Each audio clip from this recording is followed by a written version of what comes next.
Skateboarding, I lived it, I slept it, I breathed it, I dreamed it. From the day that I got my first skateboard to the day I put the first needle in my arm. I met Novac at Cheapskates when I was about 12 years old. He was with Bucky Lasik, which was like one of my favorite skaters. Bucky Lasik, he rode for PAL at the time. In turn, he saw the skills that I had, and he recognized something in me. Bucky was creating moves on vert that no one had ever done, and very few people have done since. He was telling me about this kid in Baltimore, Brandon Novac. Yeah, I mean, he was basically my little sidekick that we just skated all the time. He was mentoring him for the most part, and grooming him for a skate career. Whenever you saw Brandon, you're like, whoa! That's really unbelievable for a kid to do that kind of thing. He was the innocent little cute kid that shredded. When he turned about 15, like he just kind of disappeared, and I would ask Bucky when I'd run into him, like, where the hell's Novac? Like, what's he up to? Like, I think he's on heroin. I started realizing Brandon was kind of getting into stuff when he wasn't, when he started being out of touch. He was talking to me saying, Derek, everything's cool, and, he heard the rumors that everything really wasn't. And my life was slowly going downhill. My friends that were my true friends slowly faded away. Because at one point, Mike Valley, well, he knew that I had some drugs on me. And we were driving on this tour. We were going state to state in a minivan. And at a demo, Mike Valley comes and he says, look, Novak, I know you got some weed and maybe some other things on you. Get rid of them right now. We can't be driving. It's not safe with that on us. And I threw it down a gutter of the demo. And that night, after the demo was done, I got these girls to take me back to get my drugs out of the gutter. I was too high to skate.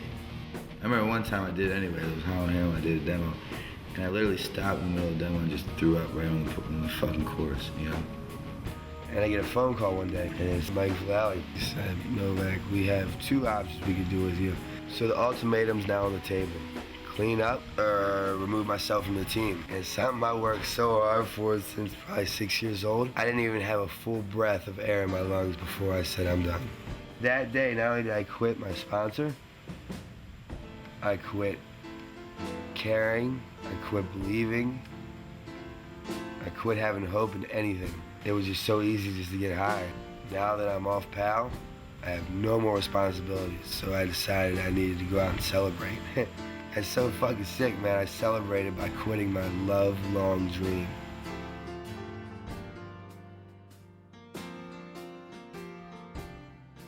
That was really I think the saddest part about Brandon's life, in that had he maintained his skating, he could have really made a career out of it.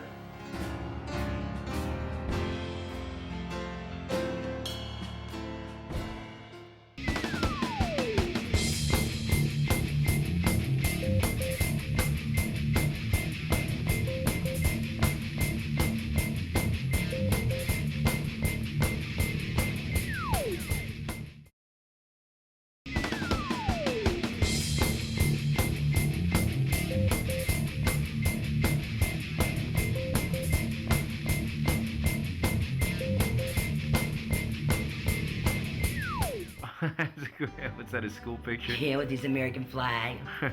This is when Brandon was starting to get bad.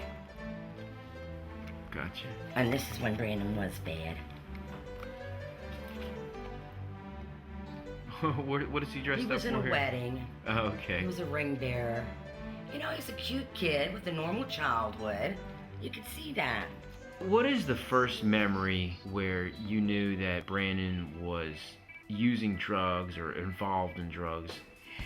I had no idea until Brandon was in the 7th grade, and a man came knocking on the front door with his son, who was in Brandon's class.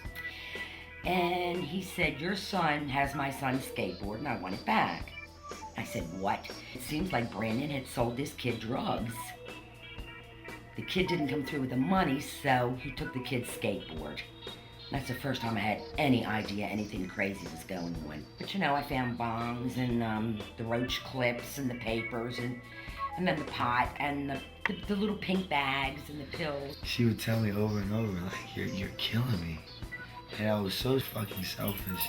Then I started doing everything in my power totally depleted my savings account, to meetings, to counselors. So I just kind of like ran over her because I knew I could. I would get him out of rehab, get home, no sooner than we were home, he'd be right out on the front street making another drug deal. I knew I could manipulate her. She was an easy scam.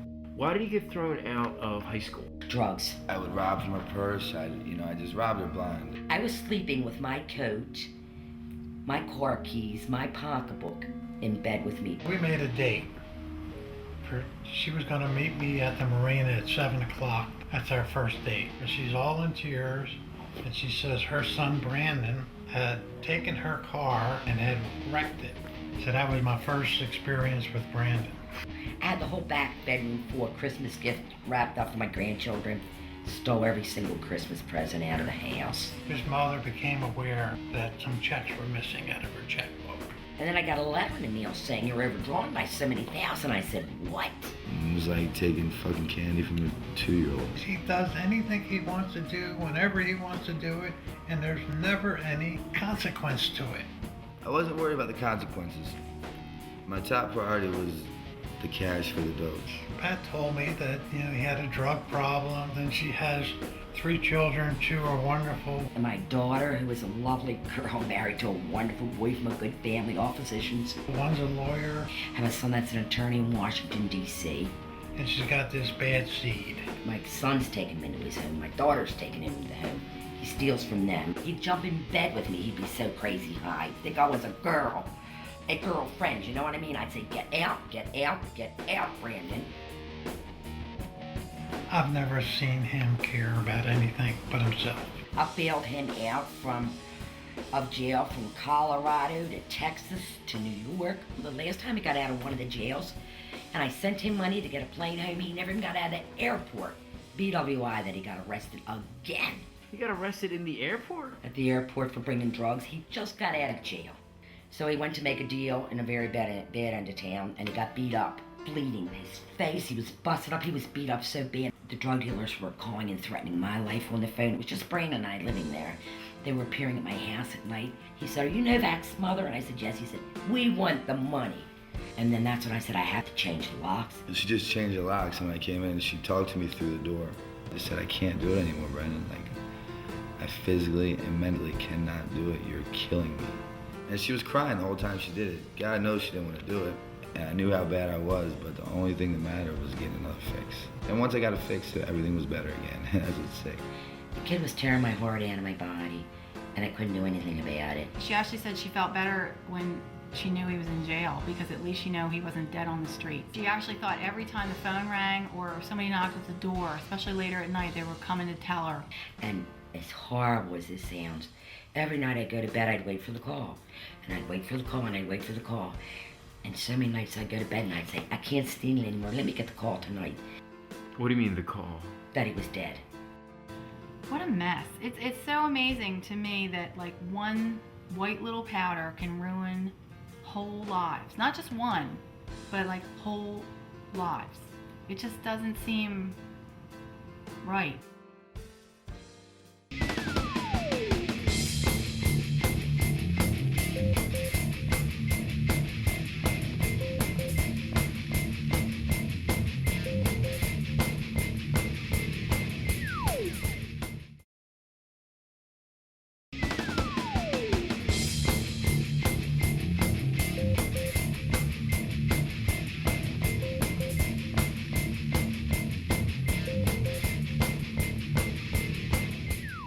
It's so amazing to me that one white little powder can ruin whole lives. Not just one, but whole lives.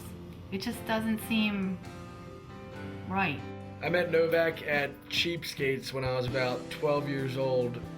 He was with Bucky Lasik, which was one of my favorite skaters. He would always meet me at the skate park, and we would just do the same tricks on the same ramp, so we became really good friends. I think when he turned about 15, he just kind of disappeared, and I would ask Bucky when I'd run into him, where the hell's Novac? What's he up to?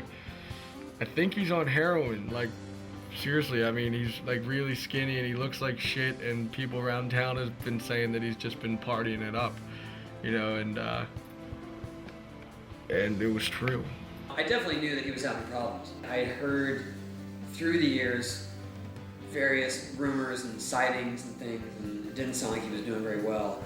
And then it wasn't until, you know, I really started hanging out with Bam more that I got the scoop on him, and that Bam was trying to save him. Really, you know, that's where I learned of how deep his troubles went and how much effort Bam was putting into helping him. It was because Bam and Novac had learned how to skate together that Bam felt a great sense of guilt and responsibility for what had happened in Novac's career. When we made Haggard the movie, he invited Novac to come into his house and live there for free in hopes that he could take this junkie that had once been his best friend and transform it back into a professional skater. Yeah, I decided to take Novac in and just try to help him out. And I know people say that, like, if you don't want to get off heroin, you're not going to. Like, you can't force somebody to go to rehab if they don't want to stop. So I realized that the first time I took him up here, we were filming Haggard. He was like saying that he wanted to get off heroin, but he really didn't. Hey, who's this guy that's always out here? Dooley, why? I don't know, he's so shady. Always has money and being so sneaky, you know?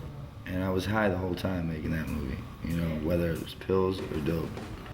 Bam lent Novac like a couple $100, and the first thing Novac does was disappear to Baltimore for a couple days, and he comes back with this two-way pager, which he claimed he needed to contact his mother. You know, it's obvious it was his drug dealer connection, and he was always fiddling with it. In fact, in the middle of a scene, he refused to put it down. It's in the scene of the movie. Why weren't you the Rager last night? What Rager? Maybe because you didn't call me up and invite me. Watch your mouth, sweetheart. This two-way connects us. Bam just comes up with this impromptu gag where he grabs the two-way pager and chucks it across the room. Novac never saw the two-way pager again. He would always make these lame-ass excuses to go back to Baltimore.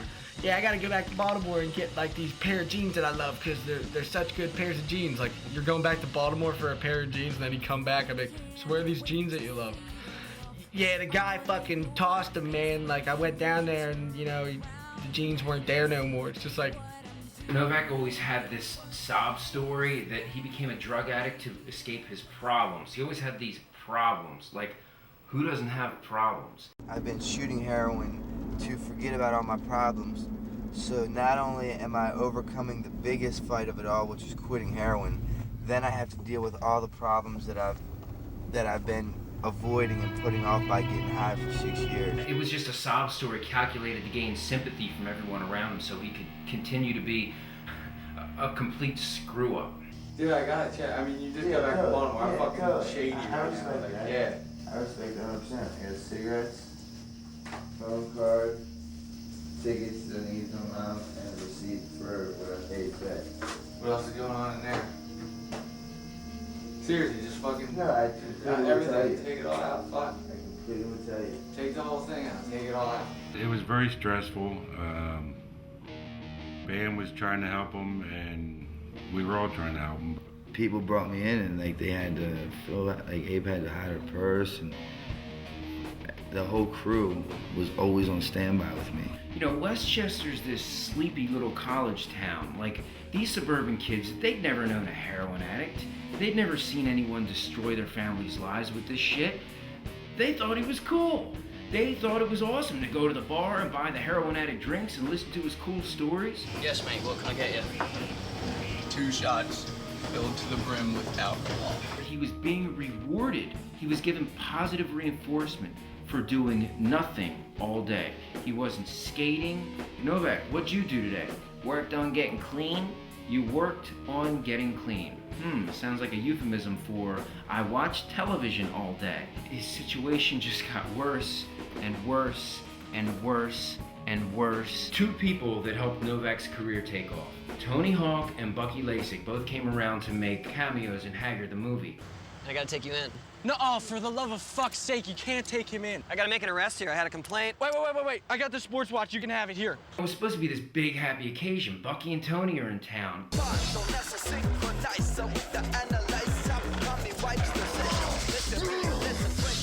Yet, I could see that it brought up a lot of bad feelings in Novac. Feelings of his addiction, his lost career, his squandered talent. He just sunk into this pit of despair. And that was the thing that really sent him over the edge. He was such in denial, and he was shady. He was super shady. It wasn't even Brandon anymore. He just turned into some just shady character. I heard the shower running for an hour, and he came out bone dry. And he was just running water to kill time, or do whatever he was doing. He was a liar, and it wasn't until the night that we came home from New York, in the middle of the night, we had gone to the VMAs. I think it was 4 o'clock in the morning, and he's in the garage with the lights on, pretending like he was out there getting something to drink. And I knew then that whatever he had stashed in the garage, and I really wanted to believe in him, as much as my heart wanted to say that he was doing better, I knew he wasn't. Wasn't there a big pushing, shoving scene with Dunn and Novac and Bam, and they found out he was lying? I saw him go in the woods, and he was in there for 10 minutes, come back out, and I'm watching. I'm like, what the fuck? And he starts skating out there again, and then goes in the woods again for 10 minutes and comes back out. And I sat here and watched you go back in the woods, Brandon. No, that's when you came out and you were like, what are you doing? And I walked back at you. You did it twice. I hate to be negative, because I'd like to believe him, because he's my friend, and I want to believe him. Twice? No, once. You were in the woods I twice. didn't go in the woods twice. Brad, you were in the fucking woods twice, man. What's that? What's that, dipshit? What the fuck is that? It was really hard because Bam really, really believed in him, and I know Bam really wanted to do the right thing. He felt that he had gotten ripped off, with his chance to be a skater, but it was getting harder and harder to stand behind Bam's decision to help him. So, I said to Bam, we can't help him anymore. He needs bigger help than we can give him. So I think Bam agreed at that point. Nobody could keep up with this game that Novac was playing. The lies, the stealing, the deception.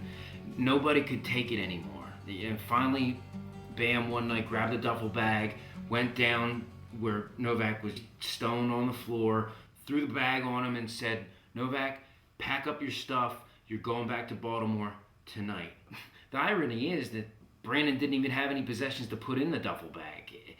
He was a grown man who had nothing. And you figure he'd get off heroin after that, but he still kept doing it.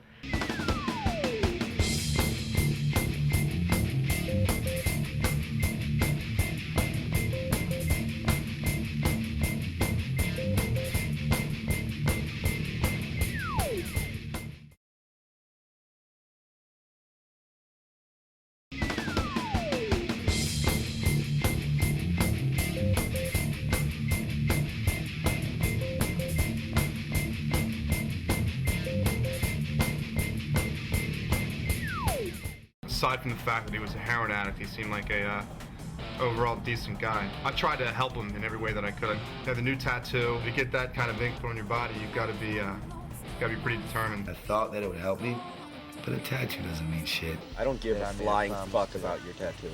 Well, that's fine, but I'm just telling you that's something that would help me. You know what I'm saying? It doesn't mean goddamn fuck if he gets a tattoo.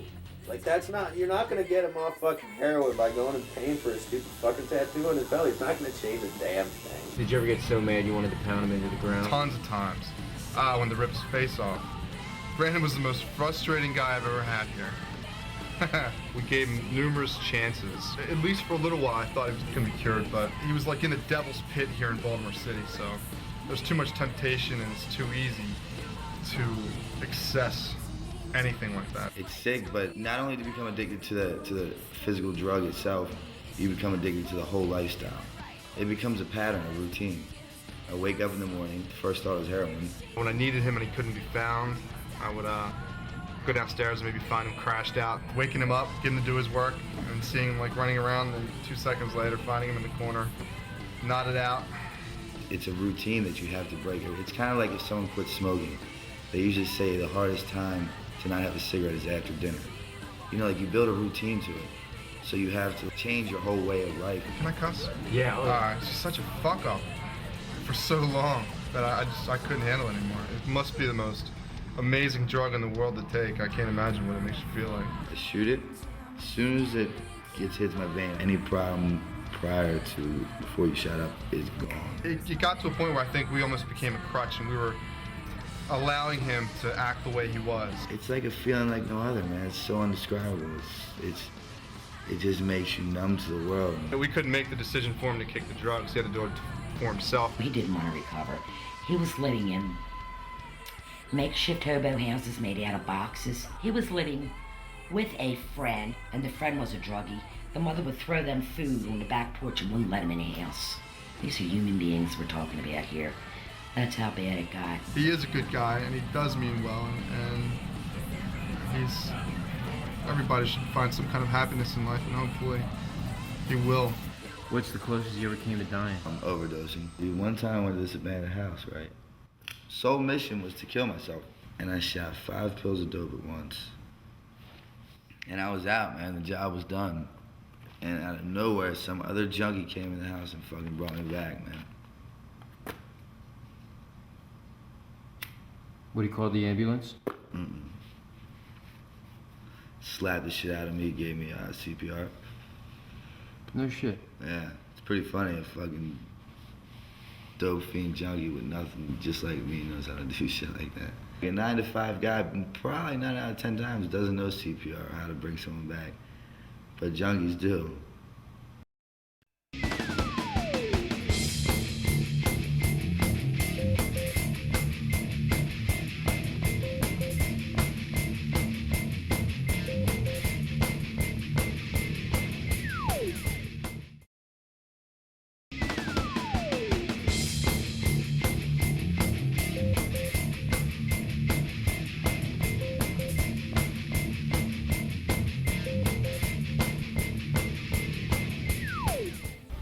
There it is, the picturesque home of Bam Margera, television superstar, skateboarder extraordinaire, and keeper of Brandon Novac, ex-junkie.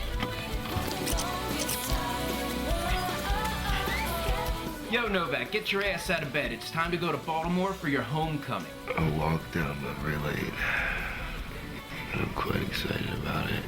And we're gonna get brilliant footage. So now let me get ready, because I'm stoked. Have fun in Baltimore, fellas. A man who let me live in his house for free. A homosexual man. But I would let him, like, shave my ass for money. You know, a lot of degrading things. Shave your ass for money? Yeah. Is that some kind of fucking fetish or something like that? I don't think it's his fetish, but I think he knew that was the closest he was gonna get. Shaved your ass? Yeah, like my ass, my asshole. Oh my god. Just like the money, you know, just for $10 fucking, man. I went from a professional skateboarder that had the world in my hands to letting a fucking gay man shave my asshole for a pill of heroin. You really can't put in words the feelings that I have at the moment, man.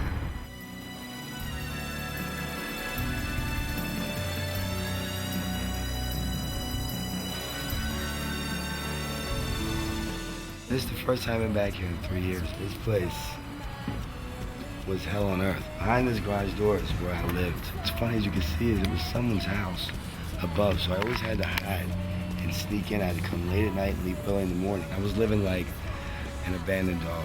This place on the inside represented everything I was. Cold, dark, feelingless, emotionless. It makes you numb. It's sickening inside there. And the toilet wasn't even hooked up. It's covered with shit and piss. It just had some water in it, I guess, or just piss that filled up so much it looked like water. And I couldn't even bear to piss in there. It smelled so bad. So you can imagine that those fumes came out to this whole place. And it's just so wet and damp everywhere in there. But what's funny is when I was high, this place was like a mansion. When I was sober, it was worse than being incarcerated. Other junkies would come in here, old needles, cookers, matches, lighters, candles, because that's what we use for electricity. I lived there, man. This is my home. I went from a professional skateboarder to this garage being my home. This is the infamous furniture store. This was the place I came to the last day I was getting high. This furniture, as you see, is like handcrafted and it's worth quite a bit. What is this? Something that has a price tag of $80, and that's all that fucking matters when you're a junkie. I sat right on that corner for about an hour and watched and waited for my time to get away with it clean and clear. I walked at a really fast pace and grabbed the table, and I got 2 steps away and I noticed no one had appeared from the store at all. So I went back and got just a top end piece for the table. Price value $600 total. So I thought I was gonna have a great day getting high all day long. And he's just walking around all fucking day in the hot sun trying to get rid of this furniture. And you know, he's trying to bargain with people who don't even want it to begin with. He's like, look, I got a $400 table right here. I'll sell it to you for $250. $600 worth of furniture, no one will buy it. I couldn't even get $5 fucking. Finally, at the end of the night, the sun's down and he's been working all day. This has been the most long, drawn out, exhausting day in a dope fiend's life. And I hear a horn beep. Turn around, it's a cherry red Cadillac, shining like a diamond. And this very nice, respectable, or what you would think was respectable, 3-piece wearing business suit man gets out. You know, the furniture kid, he asks. Trying to sell it, man. He's like, I'll give you $40, but I don't want the furniture. I know exactly what he means by this offer he just propositioned me with. Which means that he wanted to suck his dick. And the guy had a ring on his finger. So he was obviously married and he was just a sick fuck who wanted to suck some young kid's dick. Everybody said you're gonna end up on the corner selling your ass, Brandon. I said that will never be me. I will stop before it gets there. I didn't really think today was the day I let a married 45 to 55-year-old grown man with a wedding ring on suck my dick, man. Coming from the kid who was a professional skateboarder who signed autographs. People used to want my autograph. Now I'm letting a grown man suck my dick. And at that very moment, the only person that flashed across my eyes was my mother, man. Someone who gave me all these fucking morals and values and showed me right, taught me right, led me right. None of that shit mattered. All I saw was a pill of dope, man. I couldn't even write that part of my book. Like, it took me a week to write what I knew I was gonna write, and I couldn't even put it on paper. I haven't been back to this spot since that night. I've woken up in cold sweats, I've woken up in tears, all over this spot right here. And the decision I made, and that night when I got the money, I went up and I bought some dope and I got robbed. So now, not only does he have to suffer the indignity of having some dude suck his dick for $40, but he has no heroin to ease the pain. And the next morning, he woke up sober for the first time in a couple years. And that morning, when I opened my eyes, the desperation that I felt on the inside, and the desperation all around me, coming out here to see this every day, piss, shit, needles. I was a walking shell. You know, I had a body with nothing inside of it but sickness. I knew I could physically, mentally, and emotionally not take another moment of this lifestyle. I came from better and I was taught better. And I just knew that it was time to be a man and be responsible for my own actions. And the day before, my buddy said, look, man, call me in the morning and I'll get you to rehab. And I saved 50 cents. That 50 cents was like a lifeline for me. It said 50 cents saved my life. This is the phone that I called to get my ride to rehab. I had 50 cents to my name. That 50 cents was gonna save my life. It was the make or break point. I couldn't get through. I had no ride, I had no way. All I had was this real sad environment to look at. It was at that point I just knew this is my last shot. This is my last and only hope. This paid for him right here.